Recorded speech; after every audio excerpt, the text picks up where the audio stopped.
इस बार मधेपुरा विधानसभा के जो महान जनता मालिक हैं वो व्यक्ति के व्यक्तित्व पे वोट करें, व्यक्ति के व्यक्तित्व पे भी वोट करें, सिर्फ दल के लिए ना जाए। मस्जिद जाने के लिए भी लोग को जाने में दिक्कत होती है। बिल्कुल, आप जाइए, अभी कल बारिश हुई है, सामने पानी का जल जमा भरा हुआ है। जनता के बीच घूम रहे हैं, जा रहे हैं पानी में, धूप में, क्या आपको जनता का रिस्पांस मिल रहा है, क्या रुझान देखने के लिए मिल रहा है? दोस्तों, अभी हमारी उपस्थिति प्रणव प्रकाश जी के घर पे है, जो निर्दलीय उम्मीदवार है और इनकी बहुत ज्यादा शोरगुल हुई थी जनता में। मैं जब पब्लिक ओपिनियन करती थी तो कि प्रबल दावेदार है, लेकिन पता नहीं क्यों इनको टिकट नहीं मिला, लेकिन फिर भी ये चुनाव लड़ रहे हैं। तो चलिए आज हम इनसे बात करेंगे और आपको पूरी जानकारी देंगे। सबसे पहले तो सर आपका स्वागत है एनपी बिहार चैनल में। थैंक यू, धन्यवाद आपको और आपकी पूरी टीम को और आपके तमाम दर्शकों को मेरा प्रणाम। मेरा नाम हुआ इंजीनियर प्रणव प्रकाश।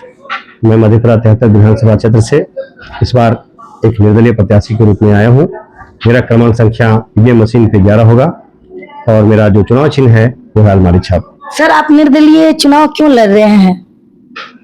देखिए, मैं निर्दलीय चुनाव इसलिए लड़ रहा हूँ कि हमारे कार्यकर्ता जो हमारे साथ लगातार काम कर रहे थे इतने दिनों से, और मधेपुरा में एक परिवर्तन की बड़ी मांग लगातार रही है। जब नेतृत्व के द्वारा उस मांग को पूरी नहीं की गई तो कार्यकर्ताओं एवं जो जनता मालिक हैं उनका यह निर्णय हुआ कि प्रणव आपको चुनाव लड़ना चाहिए। और मुझे लगता है कि किसी भी व्यक्ति के लिए जो राजनीति करना चाहता है उसके लिए कार्यकर्ताओं की जो रुचि है, कार्यकर्ताओं की जो मांग है, उस पर निश्चित रूप से ध्यान देना चाहिए और मैंने भी ध्यान दिया और इसलिए मैं चुनावी समर में कूदा।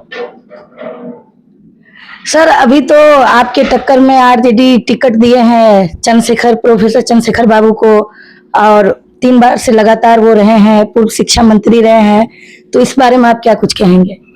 देखिए, वो हमारे माननीय हैं, आदरणीय हैं, लेकिन एक बात आपको समझनी चाहिए। जब परिवर्तन की मांग हो रही थी तो उसके पीछे कुछ वजह और कुछ कारण होंगे जरूर से। तो मैं मानता हूं कि लोकतंत्र में जो चुने हुए प्रतिनिधि हैं, जनप्रतिनिधि हैं, उनके जो क्रियाकलाप हैं, उनके जो काम हैं, जिसके लिए जनता उन्हें चुन के भेजती है पटना, और जो तमाम सुख सुविधा जीवन को वो पाते हैं, उसके पीछे जनता का जो अरमान है, जनता की जो अपेक्षाएं हैं, हमें वो पूरी करनी चाहिए। और जब लोकतंत्र में चुनाव आता है तो चुनाव इसीलिए आता है कि आप अपने जो आपने काम किया है, जनता आपके कामों का मूल्यांकन करती है। आप विभिन्न पदों पे हैं, आपके विभिन्न पदों पे आपने समाज के लिए, युवाओं के लिए क्या किया है, वो तमाम चीजें जनता के बीच में जाती है और जनता उस पर उनके काम, क्रियाकलाप का, आपके काम का आकलन करती है, मूल्यांकन करती है। तो मैं ये मूल्यांकन जनता मालिक पे छोड़ता हूँ।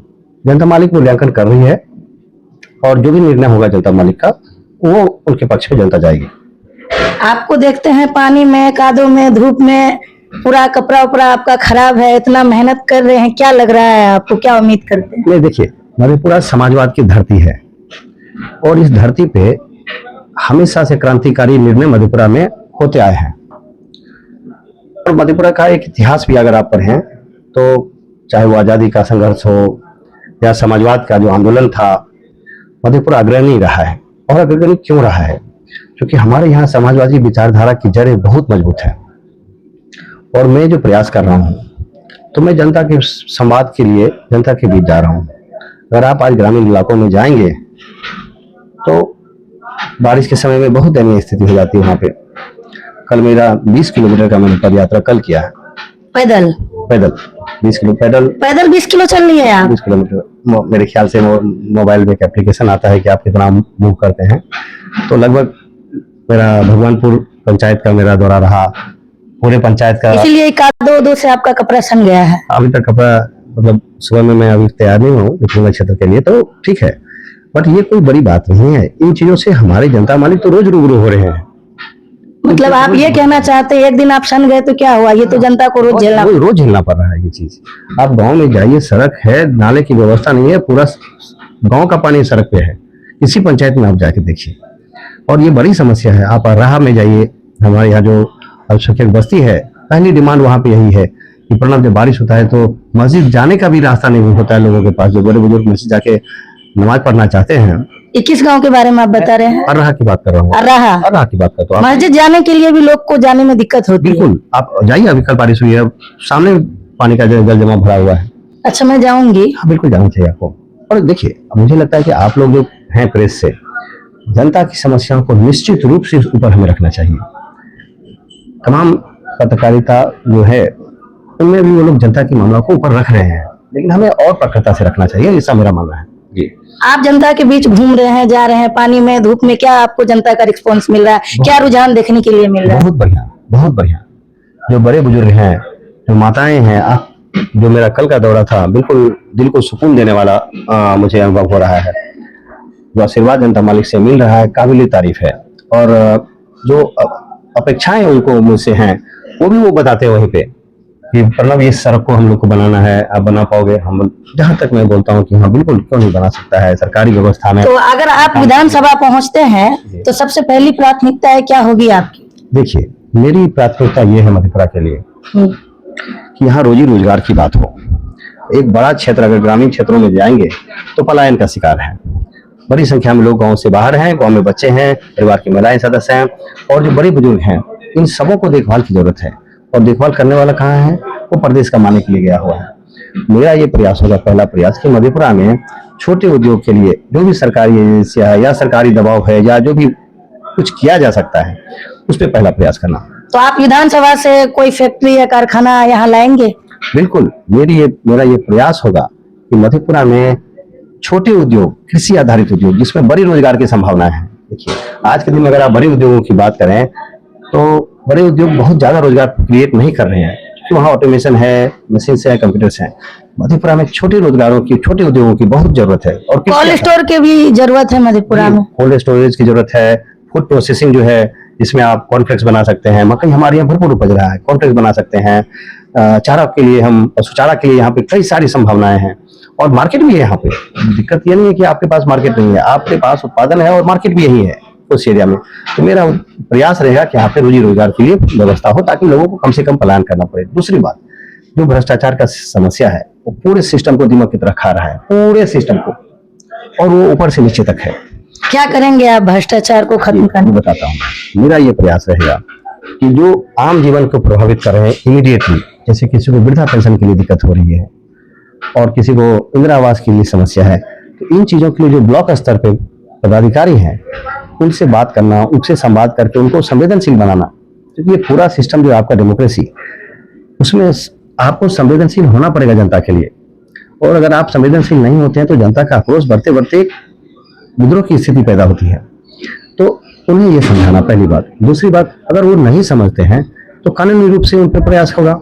जो शिकायतें दर्ज होगी, शिकायत को निवारण तक लिया जाएगा, उनको जो विभागीय कार्रवाई कराने की बात होगी। तो मेरा ये मानना है कि भ्रष्टाचार तो निश्चित रूप से जो दिमाग की तरह खा रहा है, उसके हमें कम करने का प्रयास करना है। ये दूसरी बात है।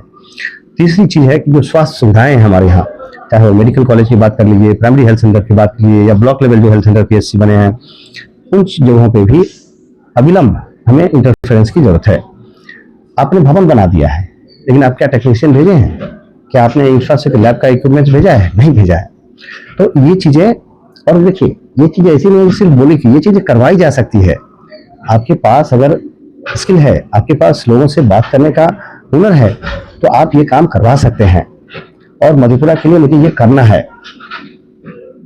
स्वास्थ्य सुविधाओं में आते हैं, शिक्षा में जो गरीब बच्चे अभी सरकारी विद्यालयों में जा रहे हैं, आप चलिए उस विद्यालयों का स्टैंडर्ड देखिए पढ़ाई का। आपने शिक्षक बहाल किए हैं, लेकिन क्या आपके पढ़ाई का स्टैंडर्ड बढ़ा है? बिल्कुल नहीं बढ़ा है। तो पढ़ाई का स्टैंडर्ड कैसे बढ़ना है स्कूल का? क्योंकि जो गरीब बच्चे हैं उसी स्कूल में जा रहे हैं, तो उन स्कूलों में पढ़ाई का स्टैंडर्ड बच्चों को कैसे बढ़ाया जाए, उसके लिए जो शिक्षा विभाग के साथ काम करना मैं चाहता हूँ। क्योंकि मैं एजुकेशन सेक्टर से आता हूँ, पढ़ाई लिखाई से, इंजीनियरिंग के बैकग्राउंड से हूँ। हाँ, तो आपको इंजीनियर भी कहा जाता है? मैं हूँ इंजीनियर। मैंने 2005 में इंजीनियरिंग की परीक्षा पास की। अच्छा, इसीलिए शिक्षा के बारे में आप समझ रहे हैं? हाँ, शिक्षा इम्पोर्टेंट है, और मैंने कई बच्चों को मैं पढ़ाता हूँ भी। एक्चुअली मुझे खाली समय मिलता है तो मैं अपनी बेटी को भी मैं फीस पढ़ाता हूँ। तो सर, आप इंजीनियर थे, तो फिर आप चुनाव, ये नेतागिरी, इस सब में कैसे कूद गए? देखिए, इंजीनियर थे, लेकिन कहाँ से थे? इसी समाज के थे ना। इंजीनियर था मैं, लेकिन मेरी परवरिश इसी समाज की है। मेरा व्यवहार, मेरा आचरण, मेरा कैरेक्टर इसी समाज ने बिल्ड किया है। तो इस समाज के दर्द को तो देखना है। मैंने अपने तमाम अनुभव को मैं चाहता हूं कि राजनीतिक क्षेत्र में भी उपयोग किया जाए, ताकि लोगों के जीवन में मैं कुछ तो सुधार ला सकूं। आप अपने मन से इस लाइन में आए हैं या आपको लाया गया है? नहीं, मेरे पूरे परिवार का मुझे इसमें सहयोग है। मेरी पत्नी का, वो भी इंजीनियर हैं, मेरी माता जी, मेरे चाचा जी, मेरे तमाम परिवार के सदस्यगण वो चाहते थे कि प्रणब, क्योंकि मेरा रुचि रहा है शुरू से कि समाज सेवा के कामों में एक्टिवली। परिवार के लोग ही चाहते थे या विधानसभा से भी लोग चाहते थे? विधानसभा के लोग ज्यादा चाहते थे अच्छा। और परिवार के सदस्य ने मुझे सहयोग किया कि नहीं, आपको इसमें आना है। और इवन की जो ये नॉमिनेशन का जो प्रक्रिया था, तो मुझे थोड़ी बहुत दिल में थी कि अभी हम लोग तैयारी है नहीं है, लेकिन जिस हिसाब से लोगों ने सहयोग दिया वो काबिल तारीफ है। परिवार के सदस्य का या आमजन का या हमारे जो कार्यकर्ता हैं उनका जबरदस्त मुझे सहयोग। आप क्या संदेश देना चाहते हैं मेरे चैनल के माध्यम से, जो लोग आपको देख रहे हैं, मधेपुरा विधानसभा की जनता को खास करके क्या कहना चाहते हैं? देखिए, मैं चाहता हूं कि इस बार मधेपुरा विधानसभा की जो महान जनता मालिक है वो व्यक्ति के व्यक्तित्व पे वोट करे, व्यक्ति के व्यक्तित्व पे भी वोट करे, सिर्फ दल के लिए ना जाए।